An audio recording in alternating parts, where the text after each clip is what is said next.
All right. Welcome, everybody. I see more people dropping in, and they will do, but I suppose it would be a good idea to make a start as we have lots to talk about. So, briefly introduce myself. My name is Tobias Muller. I'm a research fellow at the Woolf Institute, an affiliate lecturer at the Politics Department, and a college research associate at King's College in Cambridge. And I have the pleasure to facilitate today's event. So as you might know, this is the second webinar in the series in climate change and religion, politics, perceptions, and radical potential, which is co-hosted by the Faraday Institute for Science and Religion and the Woolf Institute. And it also forms part of the King's Politics and Religion series here at Cambridge. Climate change certainly is a topic that, to understand it fully, we need an understanding of science and of society at the same time. And as we will see, religion plays a really interesting role in a variety of ways, in a very contested way as well, with regards to climate change. So the conference, as you have seen, this webinar series is organized around 3 sets of questions that we will touch upon. The question of the ethics and the imaginaries, how is climate science received, imagined, or ignored, with what ethical implications around crises and responses? What are the achievements and challenges of religious and non-religious grassroots activism vis-a-vis representative politics? And the questions of transition and justice. What are the radical potentials of religion to often reimagine and influence politics towards a just transformation and human conviviality? Many of you maybe were with us last week when we were discussing with Irene Becky, Najma Mohammed, and Rabbi Jonathan Wittenberg.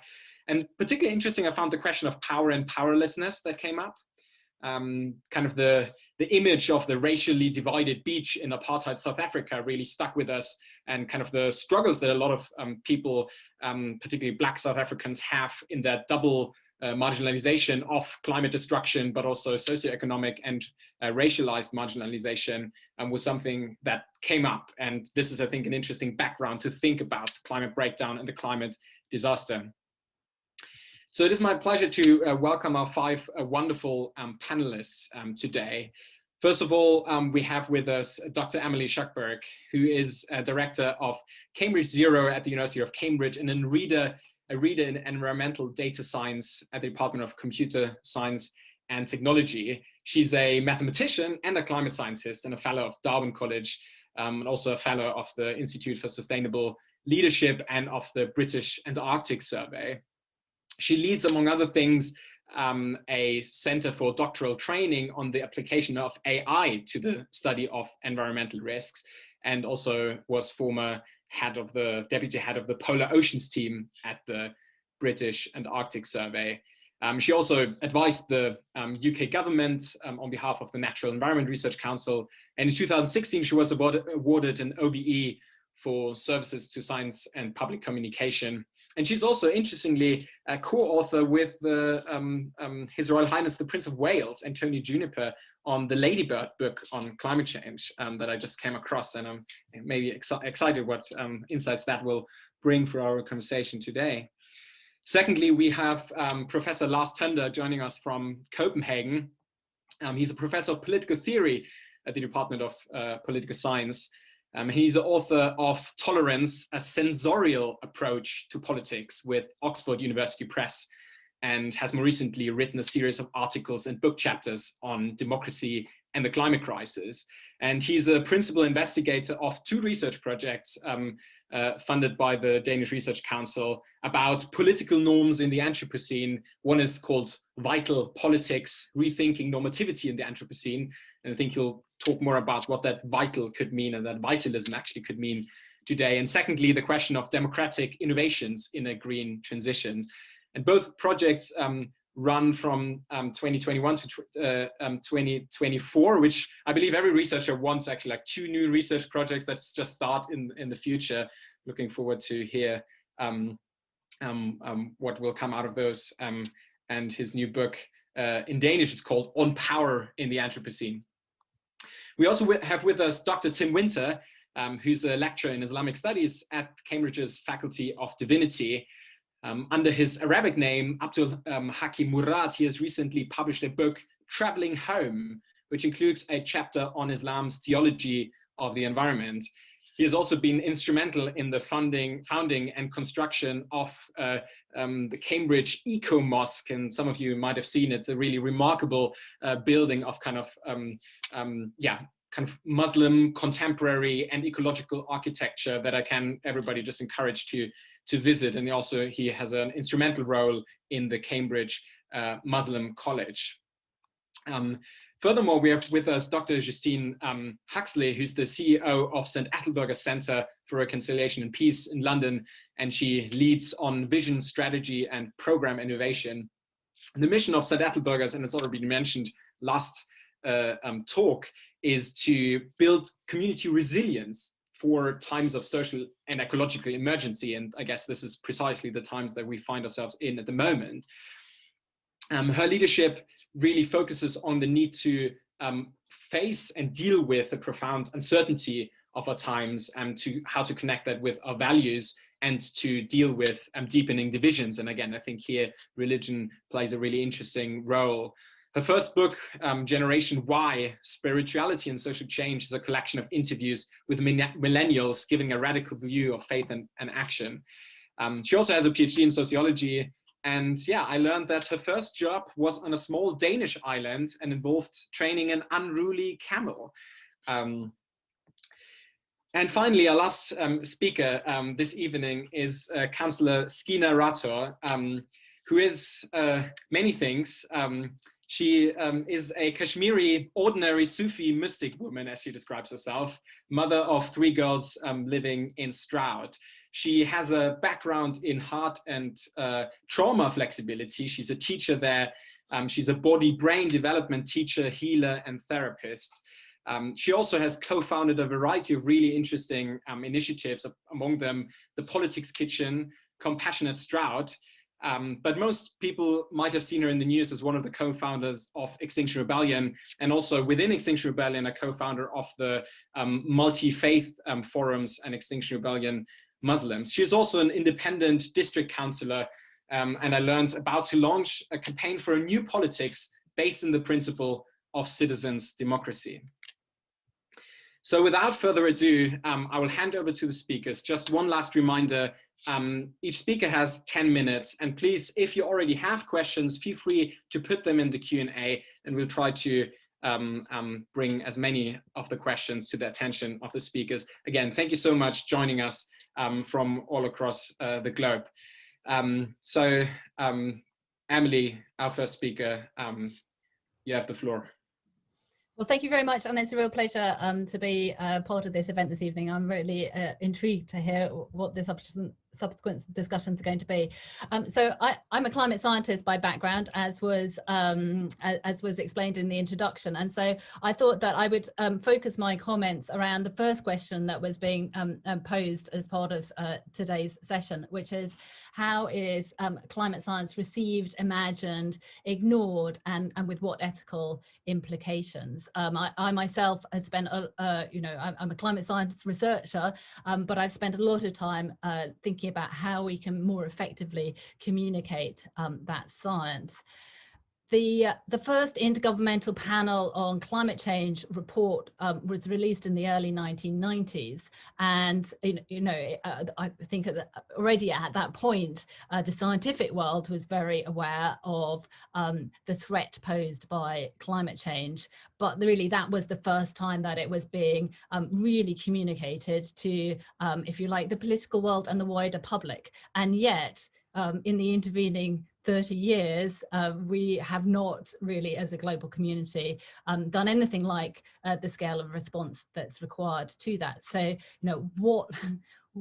in some sense, that in itself demonstrates that we have not managed to communicate the scale of the threat to the extent that is required. And there are real implications of having been so slow as a global community to react to this. We're now today in a situation where if we're to limit future climate change, and the ambition is to try and keep temperatures below 1.5 degrees of warming, we're already at 1 degree of warming, but if we were to achieve that, we need to reverse the emissions, global emissions increases that we've seen over the last 4 decades over the next 1 decade. So, you know, we're at a stage where transformational change is required over a very rapid timescale. If we had started that transformation 30 years ago, then the scale and pace of change and the disruption as a consequence of that would have been substantially less. So the first key message that I have is that there are real consequences from the effectiveness of the communication around climate change. We're also at a place now today where we're already seeing the impacts of climate change around the world in terms of increased risk of extreme weather events. We've seen multiple episodes of flooding destroying lives and livelihoods in the UK in recent years. Repeatedly around the world now we're seeing the impacts again on people's lives in terms of heat wave events and devastating images coming from the impact of wildfires in California, in Australia. But as importantly, there are real risks of really catastrophic change as a consequence of future climate change. And my previous work at the British Antarctic Survey highlights, for example, the risk of the collapse of the vast ice sheets covering Greenland and West Antarctica, which would lead eventually to many meters of sea level rise, completely changing global coastlines. But my second key point is that the science is just the starting point. We can communicate the scale of the threat of climate change through the science, but the really critical thing is then to embed that understanding in a broader ethical and moral framework if we're starting to think about how we might want to respond to that. And it raises a whole host of very real philosophical questions, which I hope we'll come on to in some of the later discussions about you know, our place as humans on this planet and our role in terms of the future of the planet. What I wanted to do is just to dive in a little bit into the details of this question about how climate science is best received, imagined, and then a little bit about what ethical implications. But let me start off with just the received part of it. The first point is reflecting back on what I just said. The science alone is not sufficient. One can't ever imagine that you can go directly from awareness of an issue directly to action. If we're wanting to think about response to climate change, the climate science itself is only going to be a critical, one critical component of that. And really the key thing is that needs to be embedded in a broader sense of engagement around the issue. About a decade ago, when I was working actually in part-time secondment to a government department, I undertook a lot of work with focus groups around the country, looking at how people responded to climate science and the climate change issue more generally. And if there was a single key message that came out of every single one of those focus groups, it was that people identified with the topic if it was framed in a way that was relevant to their lives. It's a really obvious statement, but it's so critical. And the climate change itself, historically, so many of the messages around climate change have been framed in a way that has not felt relevant to people's lives. It's been focused around the threat to polar bears or the threat to communities elsewhere. And it's very difficult for people to then understand how it connects to them, and therefore how their own behavior connects to it. And so this sense of trying to make that connection to people's lives, to communicate in a way that's relevant to people's lives, such that you're connecting up that broader context is not just about a scientific issue.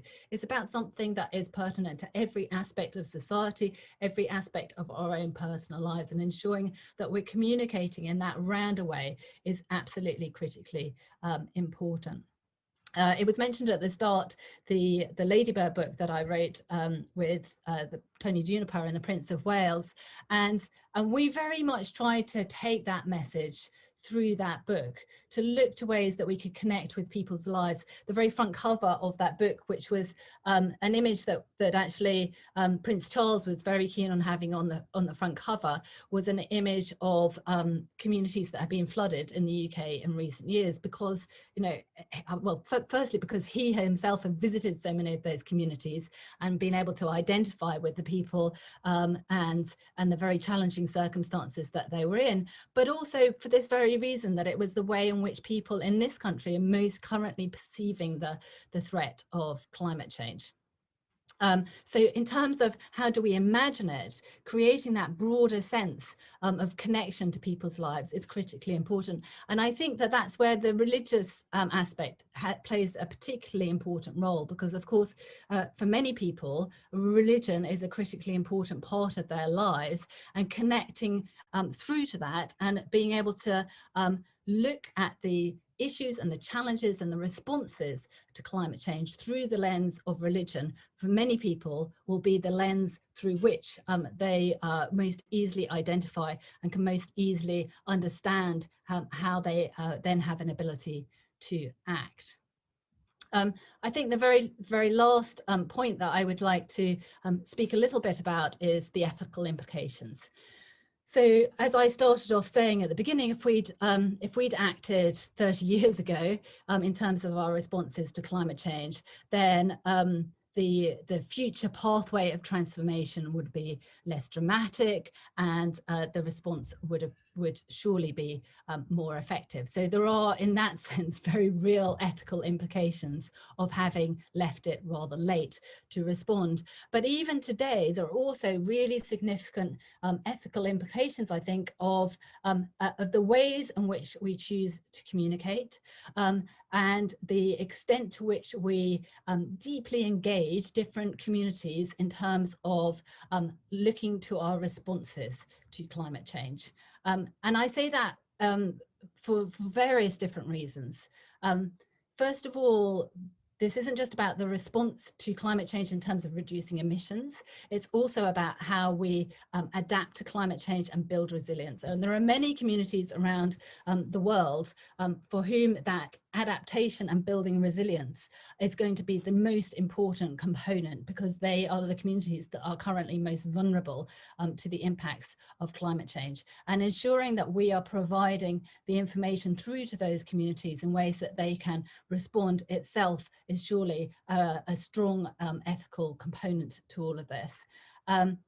But additionally, it's clearly important, if we're looking at the responses to climate change, so many of those are actually going to be implemented at a local level. And so deeply engaging different communities in those responses, making sure that those responses work for the different local circumstances of people is critically important. So if I have one overarching message in terms of how the climate science is received, imagined and ignored, and the ethical implications, there's a single message: engagement. Engagement is critically important, and where religious perspectives can help to secure that engagement, then that is surely a very good thing. Thank you so much, Emily. We now usually clap, right? But in these Zoom times, we can't really do that. Thank you so much. I think it was particularly interesting that you said kind of really looking on climate change through the lens of the religion will be the lens that is most accessible to many people. And I think that is a really powerful message from kind of, a leading climate scientist of our country. That is a task. And as you said, engagement that goes with it. Thank you so much for that. I'll hand over the floor to our next speaker, Lars Tönder from Copenhagen. The floor is yours. Thanks, Tobias. I do have a few slides that I want to share with you, so let me try and do that first. That didn't come out right the way I wanted it, or maybe it did. Okay. Okay, there you go. Thanks a lot for the invitation, and thanks for for listening in from across the world on this exciting topic. As Tobias said, I'm a political theorist, and as such, I am interested in religion and theology, but I don't necessarily speak from that point of view. Nevertheless, I do hope that what I want to say is something that resonates with the themes of the workshop and the webinar, and in particular with some of the things that Emily just said about engagement and climate change. So my main point will be that we really need to think about democracy in a new way if we want to both relate to the climate and to nature in a sustainable manner, but also in a way that is progressive with regard to climate change policies. That the problem is not democracy per se, but it is more the way in which we think about democracy that will be important for how we go about solving some of the issues that we are facing across the globe. So one way to start thinking about this is just to say a little bit about how the conditions in which we practice and think about democracy might have changed quite dramatically in the last 20 to 50 years. The scientists, natural scientists have suggested, particularly within geology, but also within the broader sort of like climate science, that we have actually started to move into what is now being called the Anthropocene. It's not necessarily decided whether that has happened or not, but it does indicate that something quite fundamentally is taking place, not only in our social world, but also in our more ecological surroundings. The idea of the Anthropocene is this idea that we are now entering into something that could be called a new geological epoch. That's not something that happens every day, but more likely events that take place every 10 or maybe more thousand years. But what we are seeing is a new constellation of forces between what we used to call nature and then human activity. And so in that sense, the symptom, as it were, of this change is climate change and the warming temperatures, the rising sea levels, all tied up with various kinds of human activity that we normally refer to as something like the Great Acceleration, events that are taking place within the last 50 years after World War II, within all kinds of areas of human activity, whether it is buildings of dams, whether it is use of fertilizers, or whatever else we might think of, transportation, energy, fossil fuels, and so forth. What I think is interesting here is that it is both a source of fear, frustration, and horror, but it might also be a source of some kind of new empowerment and a new type of relationship to the world that we are living in.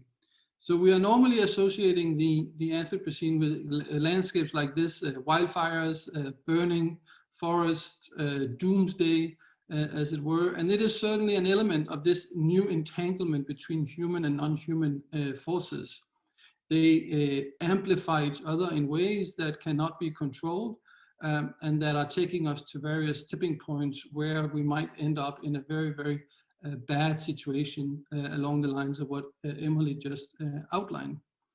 But at the same time, it is interesting, and I think here that's one of the places where religion might come in, both as a sort of like as an organization tool, but also as a normative point of orientation.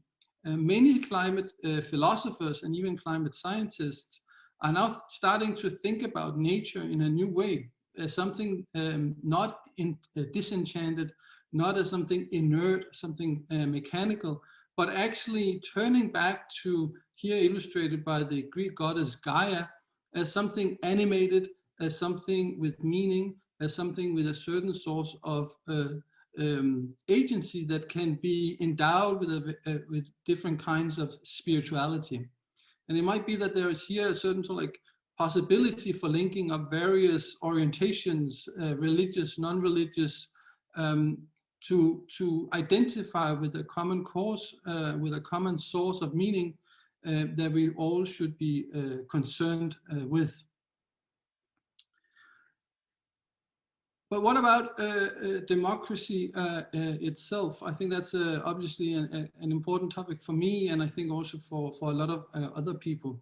And on the face of it, it might look like democracy has sort of like run its course. It's an outdated mode of government. At least if we look to something like the Paris Agreement, a lot of people are growing increasingly frustrated that governments are not delivering on what they promised, and that there is a reason to be really sort of skeptical about that way of organizing ourselves. We also see in various empirical investigations that people, generally speaking, is losing faith in democracy. If you ask people across the globe whether they think democracy is the best kind of government, you will see a decline both over time, but most interestingly, actually across generations. So younger generations tend to be much more suspicious of democracy than older generations. And that's obviously a worrying sign, because it makes us think that in 10 or 20 years, the support for democracy is even less than what it is now. And a lot of people are then talking about comparing this to climate change, saying we really need to act now. And so we must think about this as a kind of a state of emergency, where we in one way or another need to move beyond democracy. And at the moment, there are two sort of like schools of thought, if you like, two lines of thinking. One is a more technocratic idea that we need some experts, some scientists who can take over the leadership and manipulate through various kinds of geoengineering, manipulate the climate so that we get to safe harbor and can continue our lives as we are more or less living them at the moment. So like the flip side of that is on the more so like normally green left progressive side calls for some kind of green dictatorship or at least some kind of autocracy where we again pause democracy in order to make the necessary changes to society. I won't have time to go into why these options are not very good options, but I want to say that as from a perspective like mine, this is deeply worrying and does require us to think carefully about what it is that we want to do about democracy in the years to come. So the point here, and that's I think the sort of the main takeaway point here, is that we shouldn't throw out our connection, attachment, belief in democracy, but we might see these critics and resistance to democracy as a reason to start rethinking some of the things that we want to do with our democracy. And I take inspiration here from all kinds of places, some within sort of like political movements like Extinction Rebellion, some within the natural sciences, and some within the humanities. And we can think of this as a kind of, I would call it a politics of swarming. The idea is that there's actually reason to think along the lines of what Emily said, that the closer we move the decisions to people themselves, the more progressive solutions we get. There's actually quite good empirical evidence to suggest this. There have been run experiments in Australia where citizens at the local level have been involved quite actively, and even climate skeptics or climate deniers have at various points, when they've been involved in the processes, shown a willingness to change opinions and actions. In Europe, we have now several climate citizen assemblies that suggest something similar. But what these evidence suggests is also a need for deeper and non-hierarchical engagement. Not to think about democracy necessarily on the state model, but think of it in a more horizontal, less vertical way of organizing power. And here I think we can take inspiration from the from the world of animals and other species. There's a fascinating book written by a American natural scientist, Thomas Seeley, who studies honeybees and has done that for several years, and has published a book called The Honeybee Democracy. And his point is that, that there are actually modes of organizing collective decision-making in a way that is similar to these swarms of bees, or what it might be. And here's a particularly interesting that when honeybees have to relocate from one beehive to another, a quite complex decision-making process is taking place. One in which it's not the queen, as you might think, that makes the decision, but actually a much broader group of actors, what is called, particularly the scouts. The scouts' job is to move around in the area and seek out new places to settle, and then come back to their to the swarm and communicate in various ways how and where they have been and how good this new place is. And over time, a collective knowledge is created through these. It's actually dancing that these scouts perform on top of the other bees as a way of communicating where they've been and what they have experienced.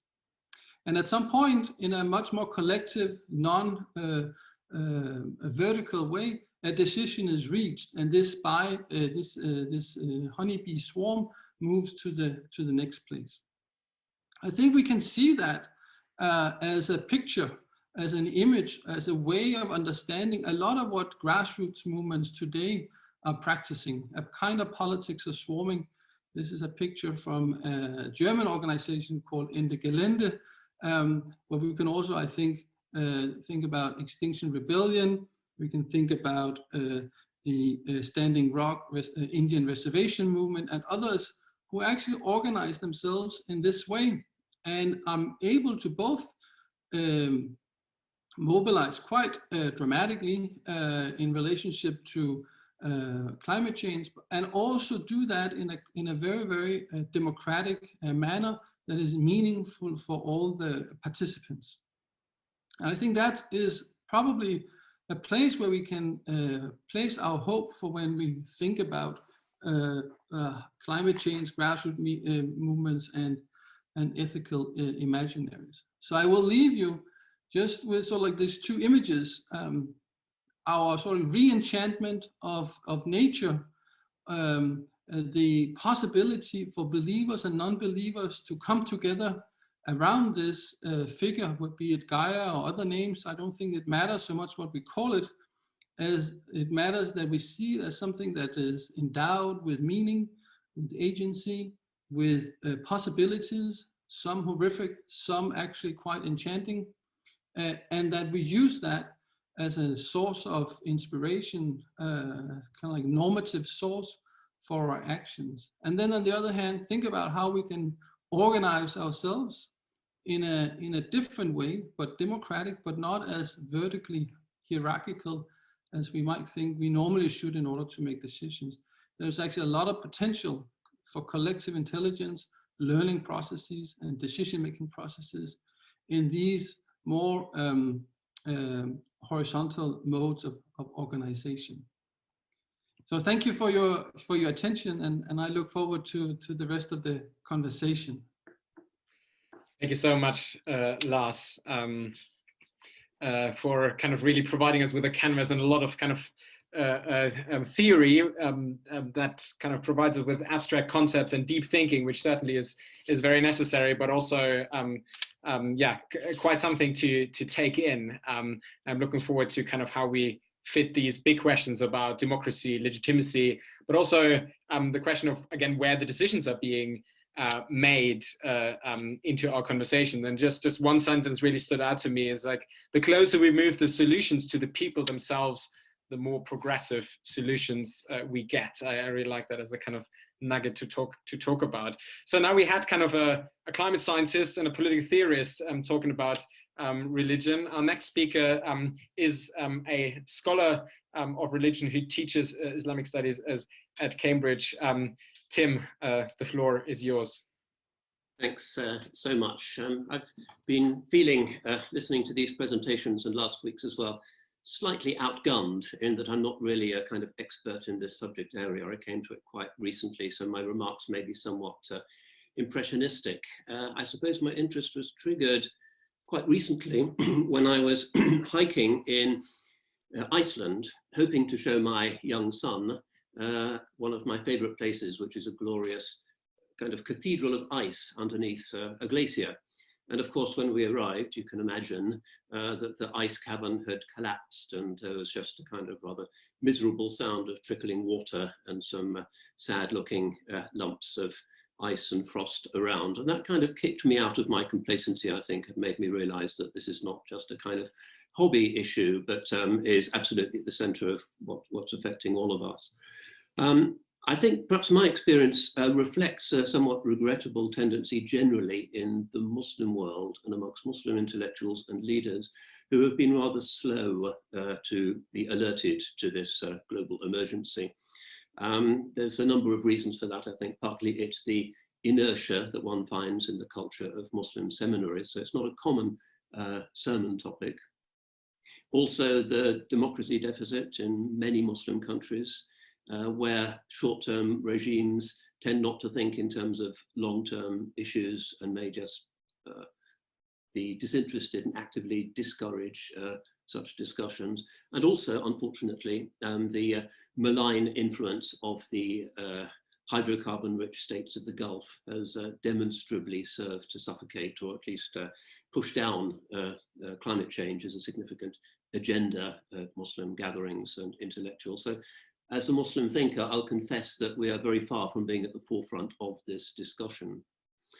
However, we should be at the forefront because when you think of the geography of the Muslim world, you realize that Muslim countries overwhelmingly are amongst the first to face climate change catastrophe, because agriculture tends to be already marginal in arid regions, and because in regions that are cultivated and irrigated, fluxes in river flow and flooding is already starting to have calamitous results. So some of you may be aware of Philip Webster's big report last year on the Hindu Kush Himalaya assessment, I think he calls it, which is the best, I think, scientifically refereed study of the impact of global heating on the third pole, the Himalayan ice caps, on whose steady production of fresh water the river systems of the Indian subcontinent are more or less entirely dependent.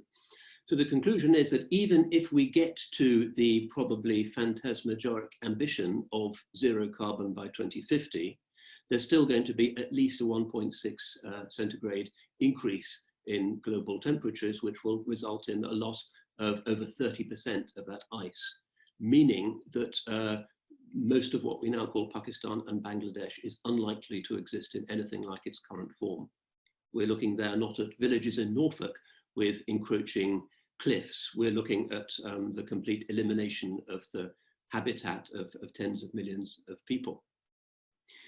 Now, there are some, and it does look depressingly apocalyptic, and religions sometimes have to balance, on the one hand, their tendency to moralize about human materialism and to feel complacent about their own sort of spiritual and ascetic impulses, with, on the other hand, the religious imperative to have hope and to trust in God and to assume that this can't be the end. But things are looking rather dark for many Muslim countries. Now, Lars, I'm very grateful that his great presentation came just before me, because it kind of dovetails with some of the things that I'd like to discuss, has talked about this swarming idea and human collectivity simply without there being any particular single leadership, just moving on. And if you've seen James Lovelock's recent book, Novacene, where he takes a very dark view of the planet's future, he's the author, of course, way back, of the Gaia hypothesis. He takes the view that the Anthropocene, which is the human engendered geological epoch that we've been in for the last 300 years or so, is actually coming to an end. And that because we won't be able to stop catastrophic climate change, and human beings in anything like their present form don't have a future, he says, that there is a new era coming, which we can look forward to, which will be run by cyborgs and artificially intelligent beings and various genetic splicings following the singularity between the biological and the technological. So he says, no need to worry, the environment is ruined, but life will go on, and this is just the next stage in the planet's evolution towards ever more sophisticated forms of consciousness and being. Well, personally, I don't find that particularly hope-giving in a religious or a secular perspective, but one of the things he's suggesting that I think is particularly outlandish is that there will be a swarming from third world countries, which are already producing some climate change refugees, and maybe a percentage of those who try to get across the Channel every night now into England, are partly motivated by the destruction of traditional habitats and agricultural ecosystems in countries of origin, that he suggests, well, the population of Bangladesh can just move to Northern Europe. And kind of he closes the discussion there, which from a kind of sort of mechanical, biological, rather non-human perspective might seem to be the solution. Areas in the far north are now opening up to human habitation. That's what presumably would have happened before the nation state, but it's not going to happen now. You can imagine Nigel Farage recording yet another video on a rocking rowing boat in the middle of the Channel, moralizing about ISIS sympathizers swimming and coming across in ever increasing numbers. Politically, it's not possible. So my simple point is, this is an urgent survival issue for the Muslim world. And fortunately, there is a rich theology which does accommodate creation care, creation spirituality. Another thing which I liked about Lars's presentation was that he proposes a necessary alliance across formal religious boundaries, which wouldn't just include, say, Abrahamic religions, but also those new religions, new age religions, perhaps, which are looking at eco-theologies, Gaia spirituality, ecofeminism, and so forth. There's a wide range of them. The problem there, I think, is that the experience of Muslims who have been engaged in mainstream climate change organizations and think tanks is very often that those thinkers are viscerally hostile to the monotheistic principle, that they take their neo-paganism, when they express it in those terms, as being a reversion to some kind of Celtic Eden before the monotheisms came along with their dominionist theology and allegedly lit the fuse for what's now become the climate disaster. And that, I think, is a widespread perception, that they tend to see the monotheisms in particular and nature spirituality as on a collision course. And a lot of Muslims are saying that they find this precludes the possibility of a real correspondence. And one of the speakers last week was also saying that there's a spiritualization of the green movement. Well, yes, but if you take your sort of tent to be planted within the monotheistic camp, it's not a spirituality that one can very readily collaborate with, except on very general kind of pragmatic terms. And I think that has to be dealt with. There's a nice book by somebody called Bron Taylor called Dark Green Religion, which is specifically about this anti-religious dimension of many of the new sort of eco-warrior spiritualities based on nature worship, which, as he says, makes it impossible really for any participant to worship a god that transcends nature. They're pantheistic in some rather enchanted and magical sort of Lord of the Rings way. The world together is a breathing entity, and it is spirit, matter is spirit. But if you make that equation, it's very difficult to see why there should be a transcendent principle, and why there should be the possibility of prayer, therefore the possibility of hope, therefore the possibility of mercy, redemption, salvation. It's a very difficult context for monotheists to inhabit. So one of the few Muslims who's really thought about this and tried to figure out how Muslims can dialogue, and I guess it's also a problem for Christians, Jews, and others who have also been targeted or stigmatized by some of these revanchist pagan movements. It's a book by Charles Upton, which I think I can strongly recommend, is a slightly maverick American convert to Islam who's written a book called Vectors of the Counter-Initiation, which has a long chapter in it, which is about the best account I've seen from a Muslim Quranic perspective on what we do about the secular or the sort of magical green spiritualities that tend to prevail at the center of many of these movements. How can we get on a bandwagon that seems to be steered either by outright materialists or by witches of various kinds? It's a practical issue, and he does give some very good discussions of this, including a chapter which he calls Luciferian transhumanism, where he observes this shift. He says increasingly, in his experience, the green activists with whom he dialogues as an academic are no longer interested in the old kind of back to nature rhetoric, but instead are looking forward to scientific and specifically singularity related solutions. The planet is done for, but we're going to migrate into the cloud or something, and this is going to be an improvement. So he regards that as something that from a monotheistic perspective is immediately kind of demonic, and that which is post-human denies the idea of humanity created in God's image. So it's also the case, I think, that some Muslims have experienced, particularly on the European continent, that there is quite a widespread tendency amongst some of the green activists to be rooted not on the left, but on the far right. And this may or may not be increasing. We tend to forget that Sigrid Hunke, who was one of the founders, according to many, of the green movement in Europe, a conservationist, was actually also a member of the Nazi Party and was interested in blood and soil ideologies and monotheism as being an alien intrusion onto the kind of pure Teutonic pantheon and the pristine Aryan ecosystem. And that tendency also tends to put some Muslims off engagement in some of those movements. I've not really detected it in the UK.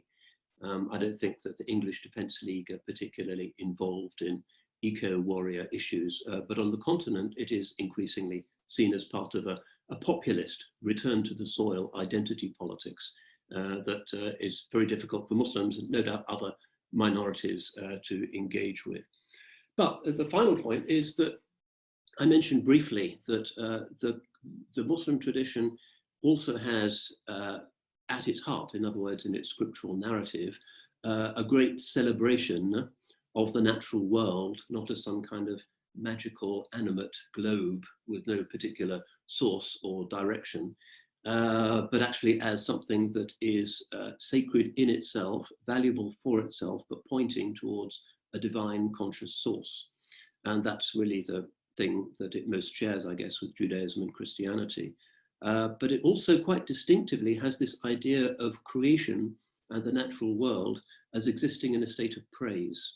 And this tends to be the kind of dimension of the Quran that Muslim green theologians take their departure from, that even though Islam is, in the technical language, very post-axial, it's the kind of religion that does posit a dualism between heaven and earth, and creator is not creation. Nonetheless, it does invest creation with a kind of almost magical presence. So one verse that I will leave you with: have you not seen how everything in the heavens and the earth praises God? The very birds as they spread their wings. Every creature knows its prayer and its form of glorification, and God knows what they do. Which means, final point, that for Muslims, conservation, saving the planet, is not just about conserving the life support system, which we need to survive, but also about conserving that glorious symphony of nature, which is all praising God, which is necessary for our spiritual flourishing and therefore for our salvation. So conservation is doubly important for theists, rather than something that represents our kind of belated tagging along behind a carnival float that is led by green and secular activists of various kinds.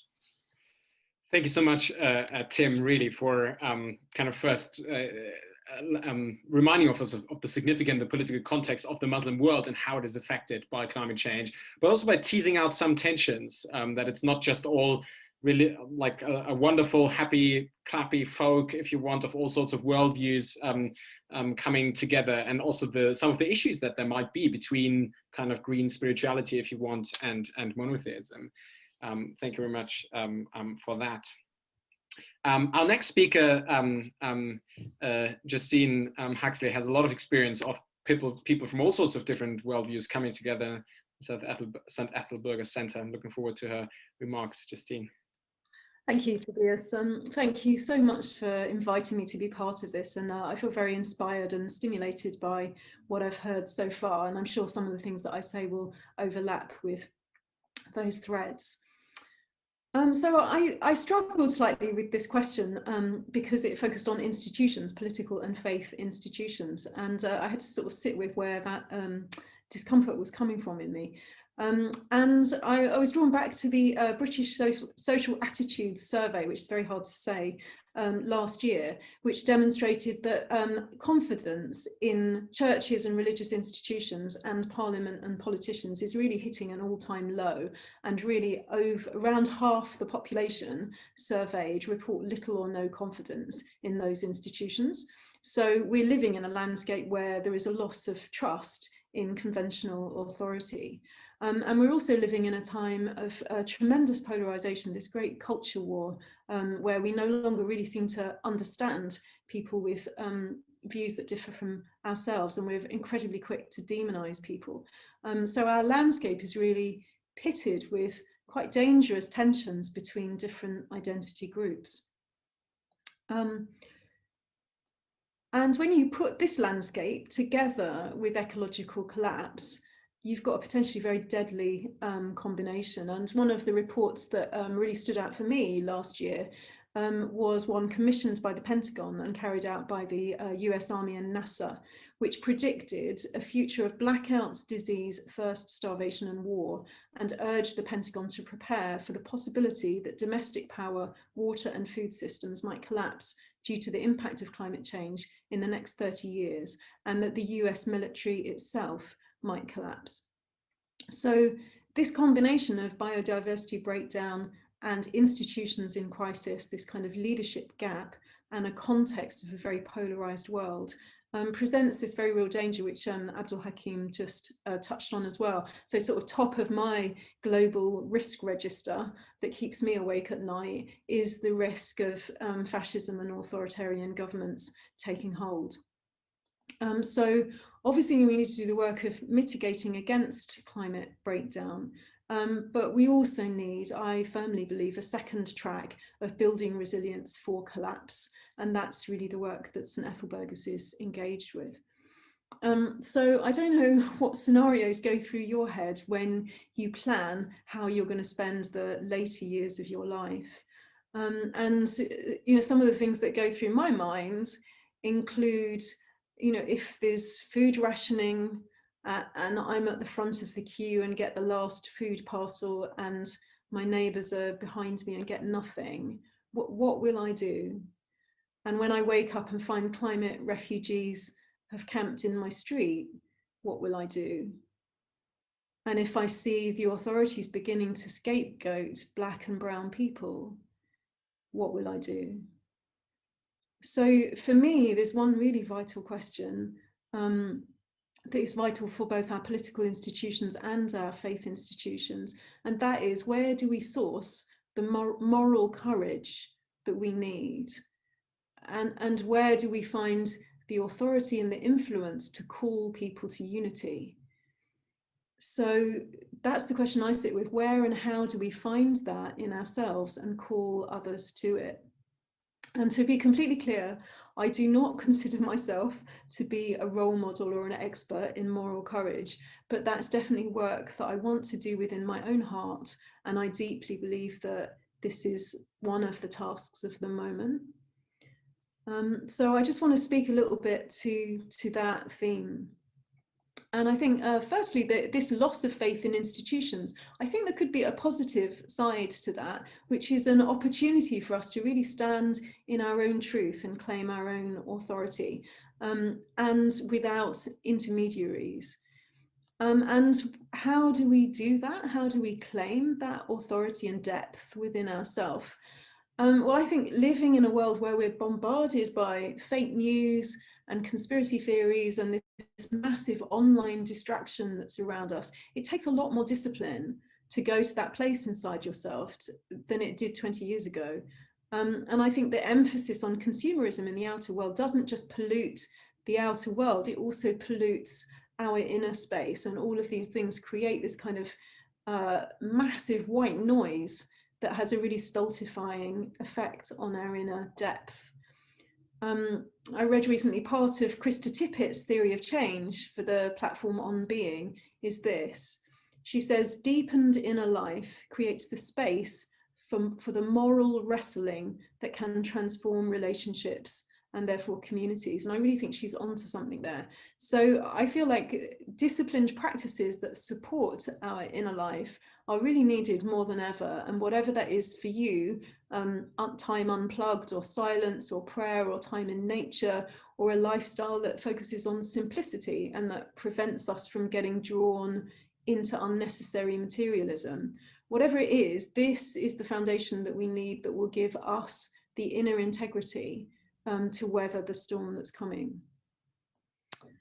So that feels like a foundation to me.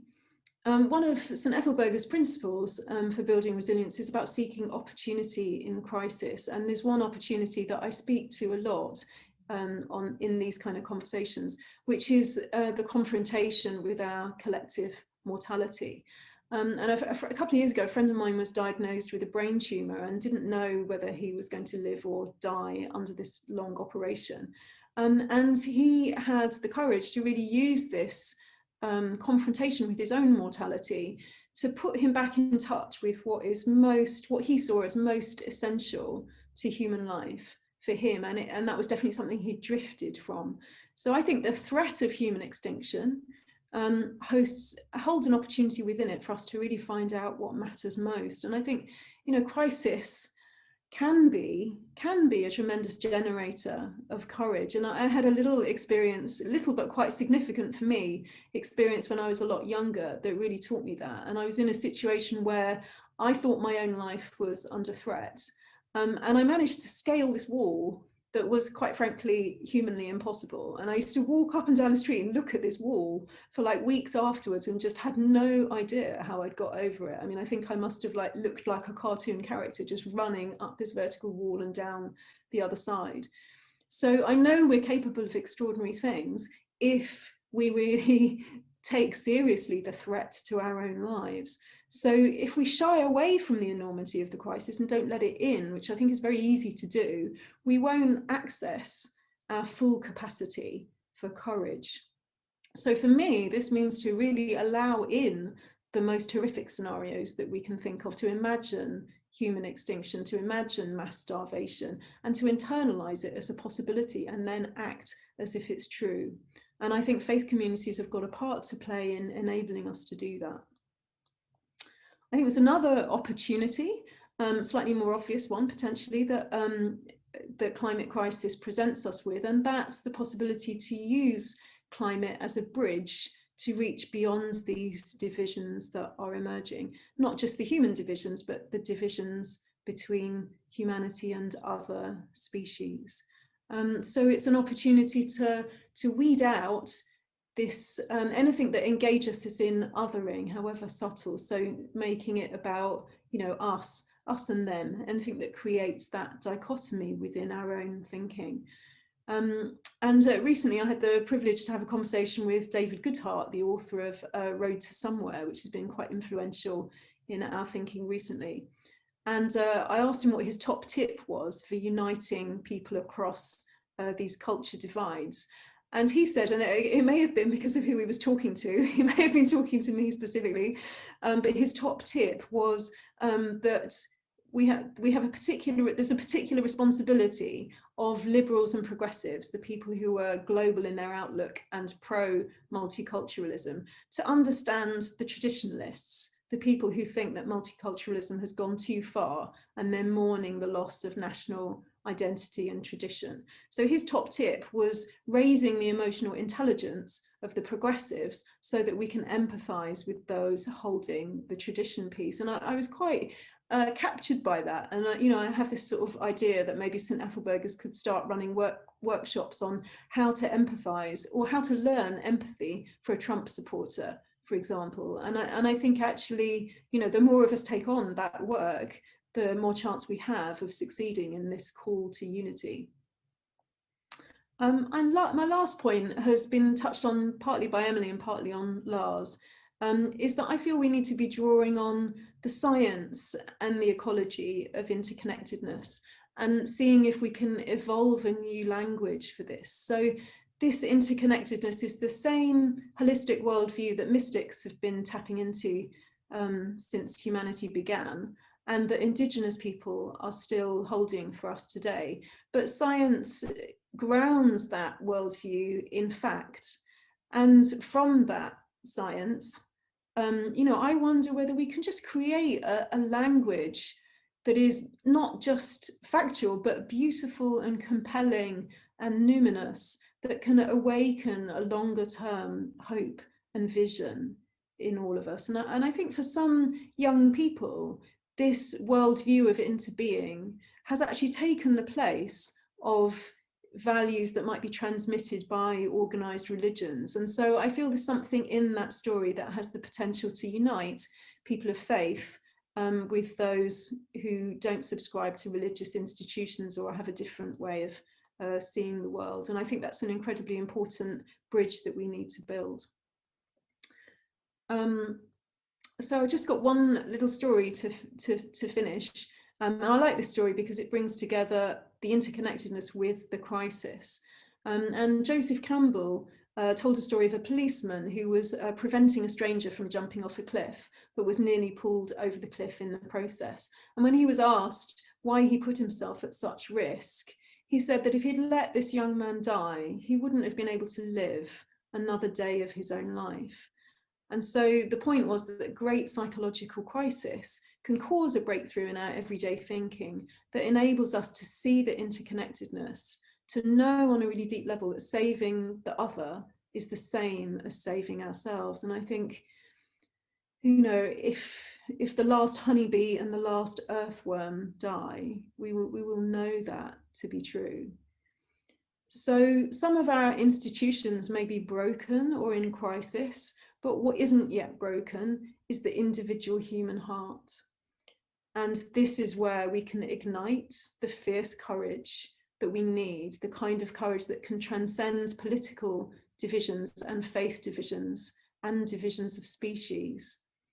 And when our own hearts are truly on fire with that, maybe we can ignite the hearts of others. Thank you.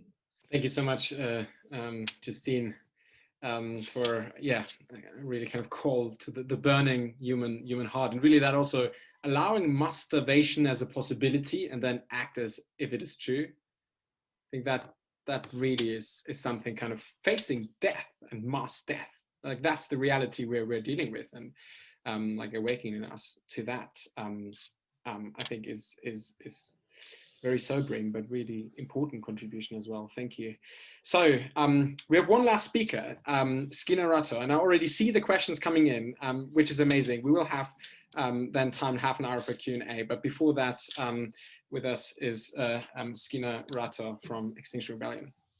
Thank you, Tobias, and thank you to all the speakers so far. I feel very moved by the words and images that have been shared, and in that sense I would like to be able to be flexible in what I say now, because it feels like I've been able to move into a very responsive place from what's been shared already, and I want to say salam.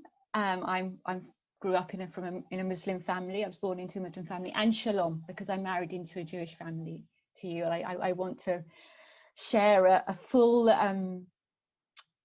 recognition of being in a shared space with other humans today, and other humans that are endeavoring to understand this huge and overwhelming crisis, this global and planetary crisis that we face.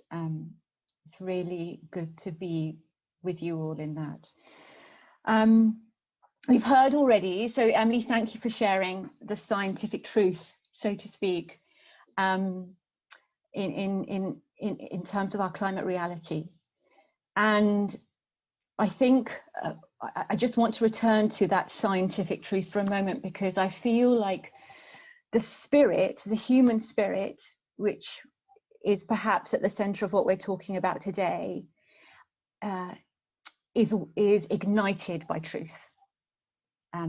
It's one of, it feels like a fuel for the human spirit and the soul. And when I think of the climate science, I think about what is being destroyed so violently by our behavior and by the decisions we've made in terms of how we act. And when I think about that, I think about the Arctic. I think about how carbon sinks are turning into carbon loads for the planet. I think about the Great Barrier Reef, this incredible, the greatest living organism that can be seen from space, and all those hues of blue and green and yellow and orange that are almost dead. Yeah.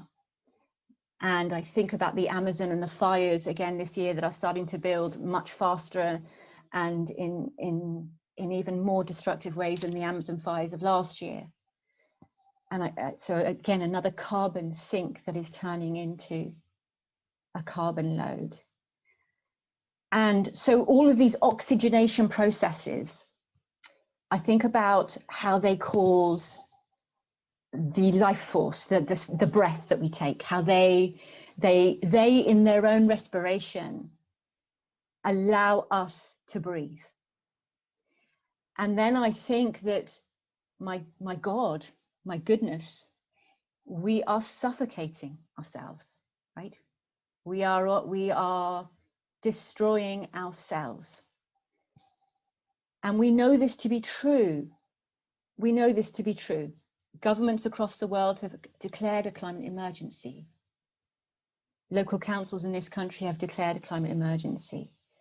I think to an extent we have communicated that, and yet it is ongoing. The government has a new 10-point plan, and yet it is working doubly hard in its destruction plans. Is this, and it's hard to say this, but is this manslaughter or is it mass suicide? Yeah, because we are continuing this process of suffocating ourselves, of being on a path towards becoming breathless. We will die because we will not, our soils will not be able to produce the food that we need. Our oceans will not be able to produce the ecosystems and the respiration systems, and on it goes, on it goes. Now, when we set up the Extinction Rebellion's vision, and with this truth in mind, this scientific truth in mind, we talked in a very animated way around repair and restoration and regeneration. Yeah, those magical words about transforming human operating systems, about reviving ourselves, you know, rebelling for life to revive all that sustains life. And we've been talking about that now for 2.5 years. And what we've realized in the process is that the path towards that regeneration, that repair and restoration is blocked. It's blocked. The collaboration we need, the enormous endeavor we need, is blocked. Things are only getting worse faster. That's the terrible truth. The truth is only getting more terrible. So what is in the way? What is in the way? And where I've landed, and with others within the movement and around the movement, is this need for reconciliation of some kind, of deep reconciliation. And what is, and how do we reconcile, and with what are we needing reconciliation with? Because if the truth is being told and people are understanding the truth, which according to research, over 60% of people in the UK will say, yes, I'm most concerned about climate change. So something is being communicated. So if people are understanding that truth, and we're still continuing on this path, what is it that we need to do that activates the desire to live and to reconcile, to do the work of regeneration and repair? And something that feels now understandable for me is this place, the dispirited place that we are in. Yeah, that when we think about this work that needs to be done, I'm not sure we really want to live.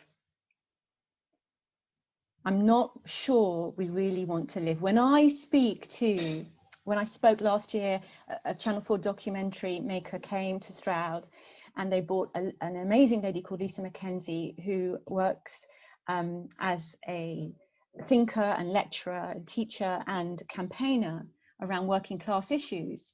And when she sat with me, she said, look, Skeena, the thing is, I have spoken to the working classes in all kinds of ways about the fact that there could be mass starvation and food system breakdown and energy breakdowns, and this near-term systems collapse is going to affect their children.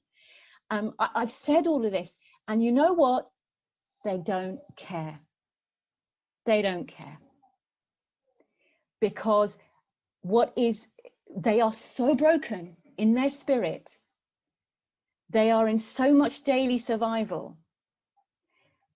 They don't have the energy to care for what's going to happen even next week. Yeah. So this is what brought a lot of thinking to our door, and it happened over and over in speaking on radios and in on the Victoria Derbyshire show and all these other shows that many of our spokespeople have done, including myself, and seeing the disconnect in people's eyes, in interviewers' eyes, when you say, hold on a minute, this is about our children, your children. The global south are already dying under the ravages of climate breakdown. The disconnect was demoralizing and dispiriting. Yeah. So what is in the way? And I think it's this separation that is born out of a lived experience for most of us from the moment we are born. It's a sense of powerlessness, separation, and helplessness, and a learning of what I call the scarcity complex. And in that place of scarcity, in that place where my body doesn't know abundance, or doesn't believe in abundance, it doesn't believe that my needs are going to be met, then is there a part of me that's not interested in living or fighting for life? Our last campaign during rebellion, our last rebellion, our campaign tagline, so to speak, for that rebellion was, "We want to live." And and the rebellion was smaller than ever, by the way. And when I speak to people about climate breakdown and everything that's been discussed today by the panel of speakers, in terms of the meaning of how that translates into the suffering and the possibilities for war and famine, and something isn't translating because of this despiriting. And I think that indigenous cultures know this, because they're not just asking for reparations, they're asking for something called rematriation too, which is the restoring their capacity and our capacity for spiritual connection, and to know the earth in the way we want to know the earth, and to know God in the way we want to know the God, to be able to live in our heritage, in the truth of our ancestors, in the truth of the way that is true for us in terms of how we connect. Yeah. And I think that there's a direct relationship there between restoring the energy, that fuel, that fire that Justine talks about, that fire of the heart. I think there's a direct connection between restoring that fire and decolonizing and liberating this place of spirit for human beings, this spiritual intelligence that human beings are endowed with, but are refused over and over again in the ways we've been separated. And we've been separated in every which way we could possibly been separated. But I think perhaps one of the most disastrous ways that we've been separated is in this way of spirit, is to say that this identity is worth more, this spiritual identity is worth more than that, or that actually we refuse this spiritual identity over here, and the spiritual identity that we see over here, that feels too kooky for us to be connected to or in conversation with. So I think what we're coming up with is something called co-liberation within Extinction Rebellion. And critical pathway 4 of co-liberation, and that's a big term I'm just suddenly throwing at you, but essentially co-liberation means the interdependence of all liberation. And co-liberation seeks to understand what needs to be restored in both in us individually, but also in a systemic way for us to be able to liberate both oppressor and oppressed, and that we are both at the same time, and that part of that liberation is, and this is in critical pathway number 4, is this liberation of mind, body, heart, and spirit intelligence, of being able to say to one another, go forth and enjoy your spirit, because somehow we have to find something beyond the articulated word and the science and the mindful way of communicating what is needed for repair and restoration. Somehow we have to find something much deeper that allows us to connect with the spirit of why we want to live and the spirit of how we want to live. So I feel that is the work. After 2.5 years of seeing people go dead in the eyes around the science of this, and actually feeling their powerlessness instead, and their lack of agency, and their unknowing about how the struggle is relevant for them. Yeah, after feeling that from people's bodies, and seeing it in their eyes, I'm where I've landed. It is this, and that's really as much as I can share with you today. And thank you so much for listening. Thank you very much, Skeena, for also kind of pointing towards that journey. And I think that one line that I will take away is this manslaughter, or is this mass suicide, to mull over. So we have really a massive international lecture theatre here. We have 140 people from all around the world, again, happy Thanksgiving to those who are joining over their vegetarian goose or whatever it might be that they're eating at the moment, turkey. We have a lot of questions, and I won't be able to bring them all in, but I'll try to. And I would like to encourage the panel to be really brief in their responses, because there's so much on the table. The first set of questions that I will take really tries to get at the heart of, I think, this critical inquiry about religion and different types of religion as well.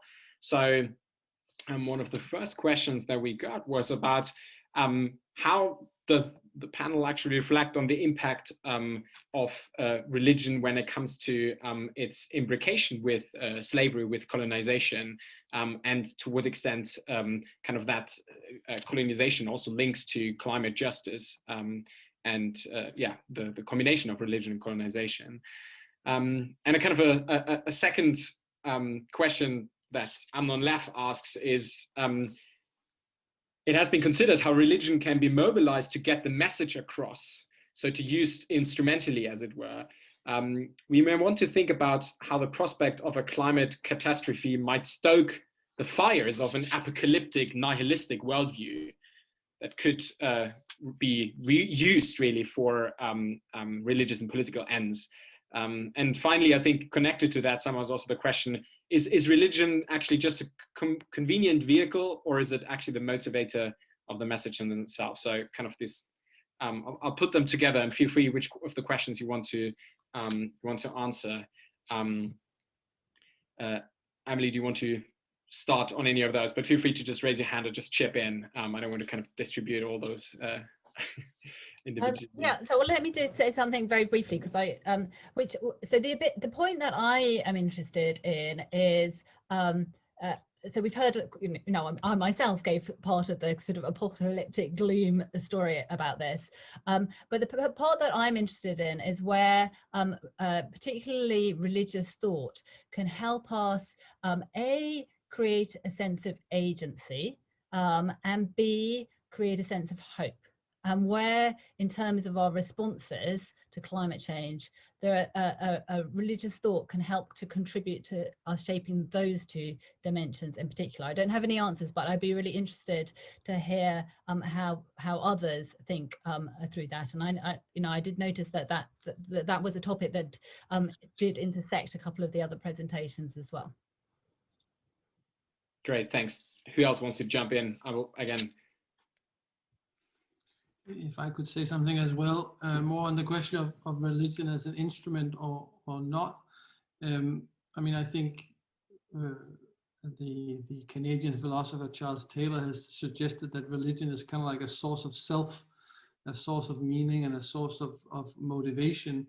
Obviously, religion can be mobilized for all kinds of purposes. We also have climate deniers in the US that are sort of like combining a very sort of aggressive form of capitalism with various kinds of Christian thought. But on the other hand, you have the other ones as well. So it's not like necessarily one way or another, but it is a way of thinking about the ways in which religion is coded into other kinds of practices, and in that sense can enhance certain types of actions. And in that sense, I would warn us against thinking that religion on the one hand is something categorically different from science on the other hand. These two phenomena, or these two categories, have developed throughout the last many thousand years in connection with each other, and they have amplified and reworked each other in ways that it's really difficult to think about, say, modern science, but also without thinking about the history of religion. And so in that sense, it's not a zero-sum game between being either a religious oriented person or group and a more scientific. These two actually cross at a quite fundamental level. Skeena, just go ahead. Thank you, Tobias. Yeah. I just want to take the colonization and the religion, the two parts of that. So in terms of colonization, I think that something allowed colonization to happen, right? The modernity project and enlightenment project, something allowed all of those that as a kind of paradigm almost to occur. And I think there's something around the patriarchal culture and what happens underneath that, and is still happening underneath patriarchal culture, that is that need in people to control and dominate and arrange people in the human caste systems into which we've been arranged, where we've been, the patriarchal narrative gives us a narrative around who we're allowed to love and how much we're allowed to love them, right? So there's, and that's still running very deep in us. So for me, that feels like something that we need to sit with alongside conversations of colonialization and colonization. The religion aspect, what often occurs to me with this is that all religions that I can think of have a golden thread. And the golden thread is treat others, right, as you would wish to be treated. Love others as you would wish to be loved by them. And I think that's where religion can really play its part in this, the block that I was naming around our separation, that actually what the endeavor, the deep collaboration we need requires us to trust each other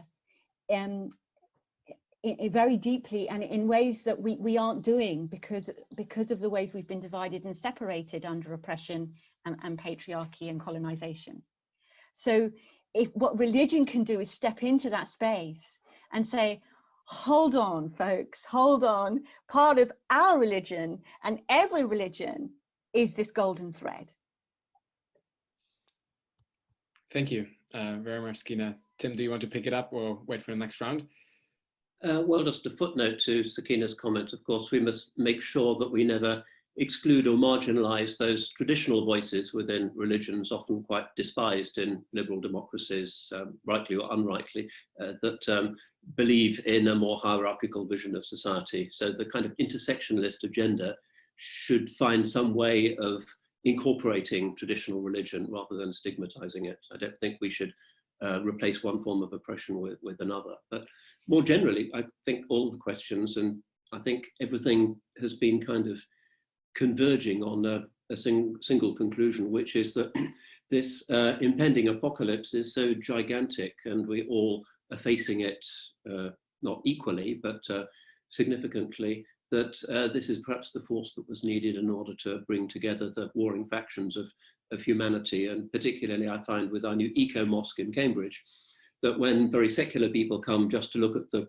green technologies, who are not interested in religion at all, the message that they take away is not just, oh, Islam is sympathetic to the environment, but they tend to put the monotheisms under a single rubric, and they say, oh, religion is positive for the environment. So I think we're being forced to collaborate and to melt down some of those old polarities and barriers. One of the things that is melting, I think, in the midst of global warming is the old divisions between communities. So I see that as one of the few positive aspects of the crisis. And I think that's come across in all of the presentations this evening.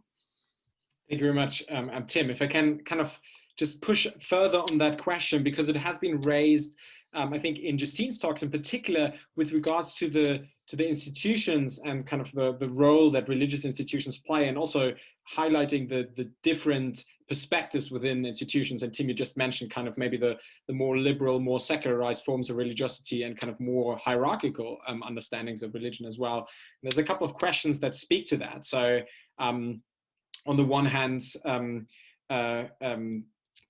Muthir Rahman asks or makes the argument that kind of traditional authorities, of course, also have been shaped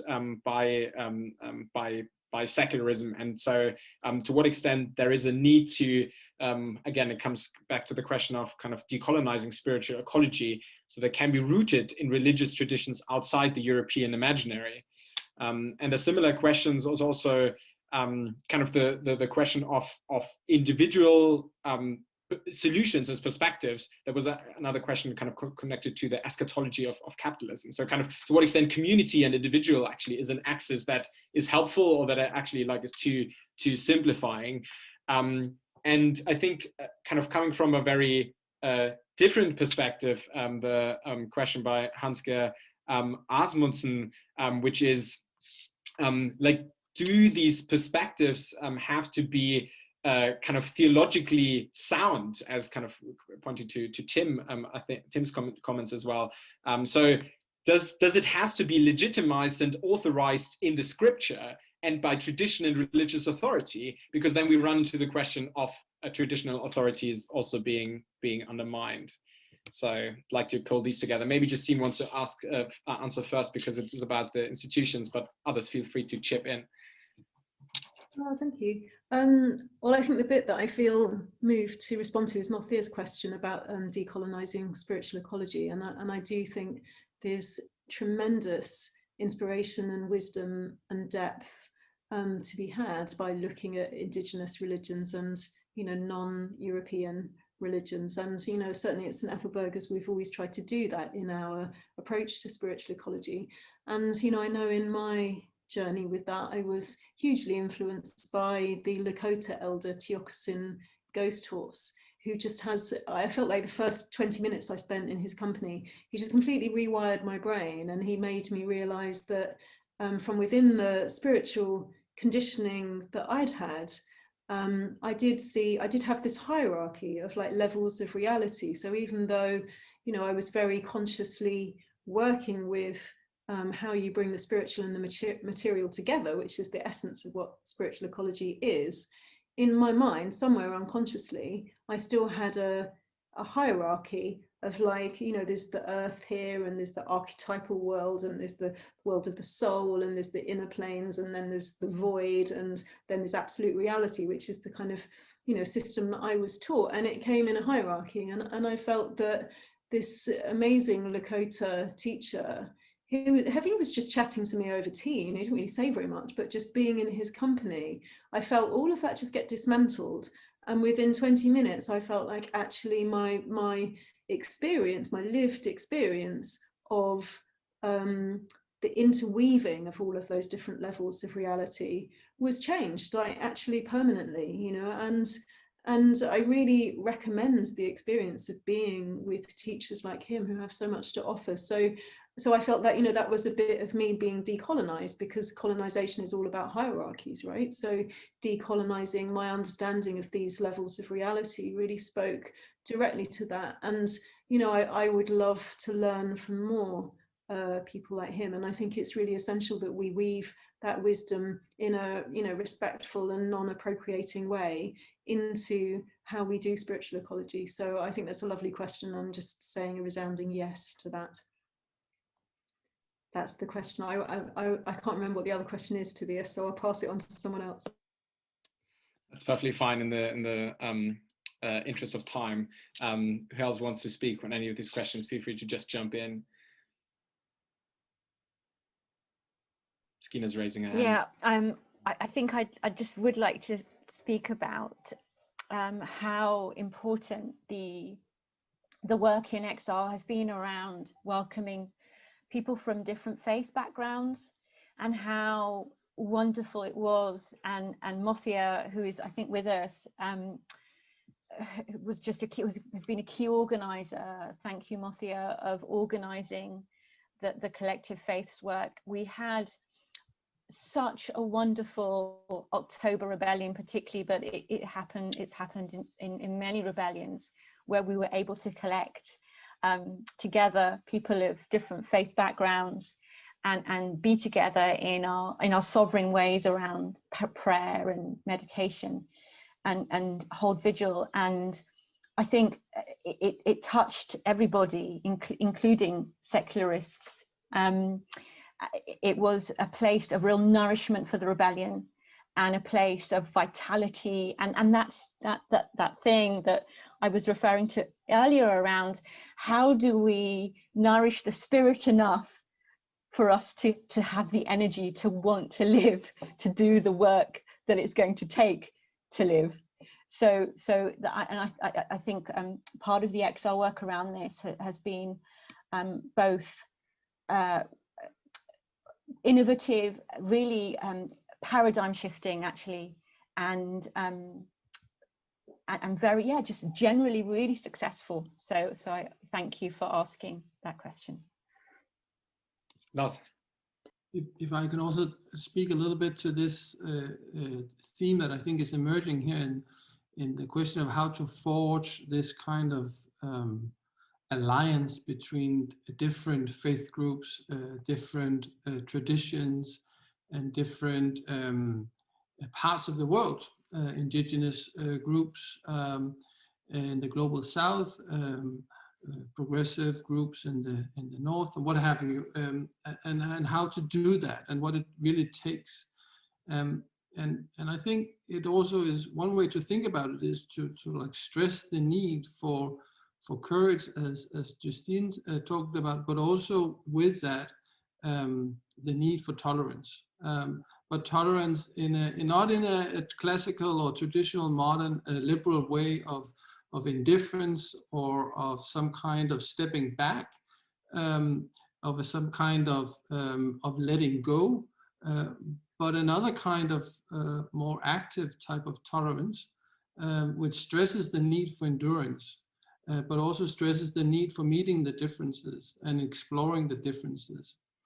And I have tried in some of my previous work to look for resources, and you find them quite in many places. You find it in the ancient Greek tradition, you find it in the Christian tradition, and you find it outside of these traditions as well, where tolerance means exploring your differences, enduring the difficulties that come with that, but also through that endurance to accept a certain kind of impurity, a certain kind of uncertainty about authority, about meaning, and about legitimacy.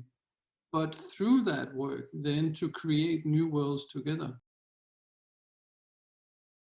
Part on this kind of like multi-alliance that we are talking about in terms of the types of needed. And that might link up, as I suggested, with attachment, belonging, a sense of belonging to the earth. Yeah, thank you very much. There's also kind of two questions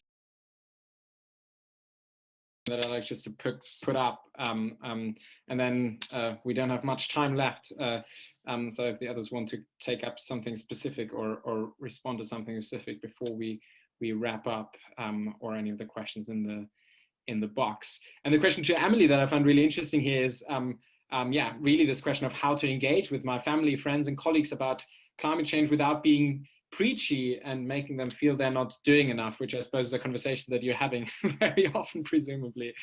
And I'd be interested in a question here that is directly to Tim, then also like, how will Islamic countries and the broad Islamic world cope with climate change? What can Islam do, really, this broad question. Emily, do you want to start? Yeah, so well, I think it's about, in a way, it comes back to one of the things that I was saying in my presentation, that I think that the response to climate change does really invade so much of our lives and our society, that it's about understanding everyone's individual response, and therefore also our collective response is going to be different, and the way in which we can all, actually cut the question that I raised a moment ago about where is our agency and how do we help shape that agency. That agency is going to be different for every individual. So I don't think it's about being preachy. I don't think that's a very effective way of communicating with people in a sort of almost colonial sense. It's clearly not very effective. It's about I think humbly engaging with people, to understand how they can all contribute. And I think that to reflect on some of the comments that have discussion around the sort of connection through to colonization and the connection through to understanding where many different cultures can contribute. I think there does need to be a recognition that one of the implications of our response to climate change is really a deep reassessment of our place in the world and our role in the world and how we interact with the natural world and respond to that, how we look to be living more in harmony with the world that sustains us, because if we don't do that, we cannot respond to climate change. And so I think that you know, interacting with people, engaging people on those terms is critically important to an effective response to climate change. And I come back again that I do think that understanding how that intersects with people's religious lives is critically important as well. Thank you, Emily. Tim. Yeah, just very briefly, how's the Muslim world going to respond? Well, the Muslim world, of course, covers a multitude of different governmental and cultural realities. I did refer to the democratic deficit, which really doesn't help, and the short-termism of many of the regimes that regard climate change as something that can't possibly be mobilized by Islamist and other forms of opposition as a stick with which to beat the establishment and the status quo. So the situation is not very positive. It tends to be civil society organizations where they're allowed fairly freely to operate that are leading the charge here. And I guess Morocco and Indonesia are the two countries where this has become something of a mass movement, with 1,000 new green mosques being announced in Morocco and analogous initiatives in Indonesia, usually solar power, fairly cheap, and even economically competitive alternatives. Water recycling is another big issue. So it's grassroots initiatives and initiatives from civil society, but at the level of the regimes, I don't think we're going to see any significant change in the language anytime soon. Thank you so much. So looking that we're basically out of time, I'd like to just give 30 seconds to the other three panelists to either reflect on that or something else that you want to say as concluding words. Justine, do you want to start, then Lars, and then Skeena? I'm not sure I've got anything to add, Tobias. I feel very stimulated by everything that's been shared, and I'm just kind of absorbing it all. So just thank you for being having me as part of the conversation. That's all I have to say. Thank you, Justine. Lars. Yeah, just to echo what Justine just said in terms of saying thank you for organizing and for taking charge of this event. I think my main takeaway point, and which I also hear others speaking to, is this need for a reorientation with regard to how we understand Earth and nature, and that is a very, very difficult project, which involves both ethics, politics, science, religion, and so forth. And so it's a massive undertaking that will take quite some time, and I just hope we have time enough to get it done.